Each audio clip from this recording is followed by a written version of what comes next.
there are steps annually up to a number, up to a point in years of service, and then those steps stop. By contract, we must include the step increases in this figure.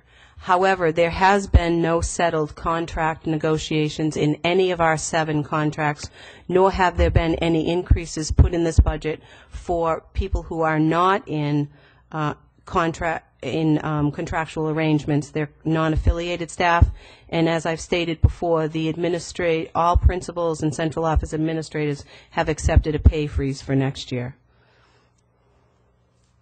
Moving costs, sort of bad news, we put moving costs into this budget, and we did not put in the additional extraordinary unemployment.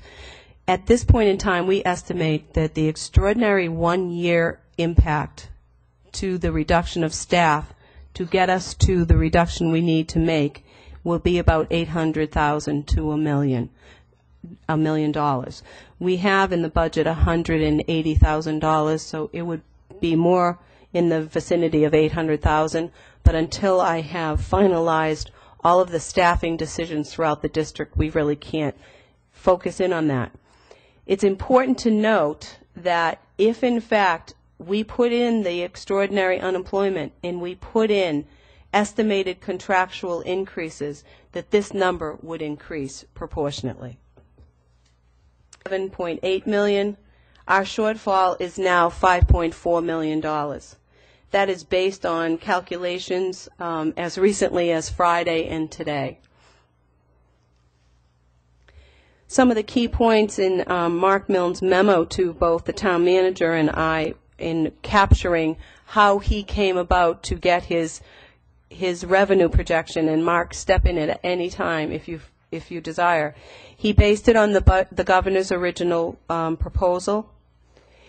His local aid reduction was estimated originally at 10%. He now dropped it to 6%.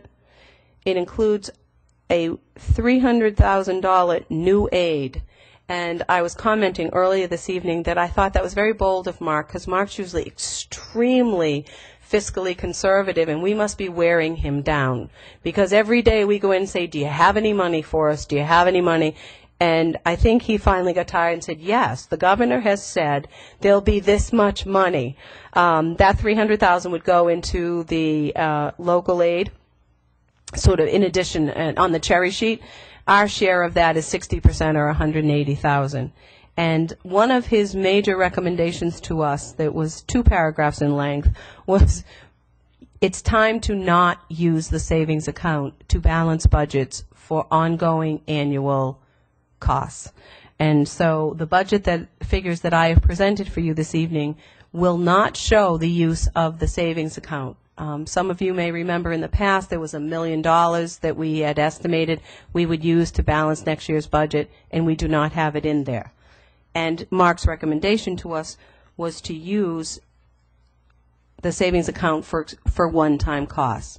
This year, an example of a one-time cost would be the extraordinary unemployment or moving costs, something like that. As a result of what I call the financial gap, the administrative team and I set out to make recommendations to the school committee on how we would handle this financial situation. And so I've called it 3 tiers of reductions. The first tier is closing schools. And as a result of the school committee's decisions on closing schools, we will save $270,000 in operating costs, and that's it. Closing 3 schools saves $270,000. It's a far cry from the $5 million that we need.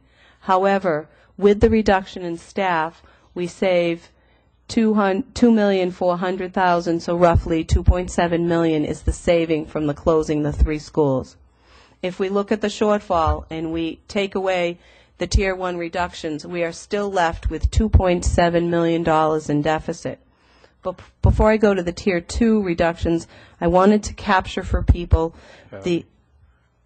Just as a point of information, the operational savings you have listed up there would be things like the infrastructure costs, utilities, those types of fixed building costs, correct? Yes, but there's some incremental supplies, professional development, overtime, those kinds of things. Thank you. Thank you. Before I go into how we then approach the 2.7 million, I wanted to go through and show people the impact of staff reductions, and these are the reductions that are attributable only to closing schools at the elementary level. And so our reductions include 2 principals, 13 teachers, 2 reading specialists, 5 special subject area teachers, 2 nurses, 2 elementary guidance staff members. The additional, those are professional staff members. The support staff, and they are also professionals, but they're sort of, the first tier is the Teachers Association. The second tier are other various contracts or non-affiliated. 4 administrative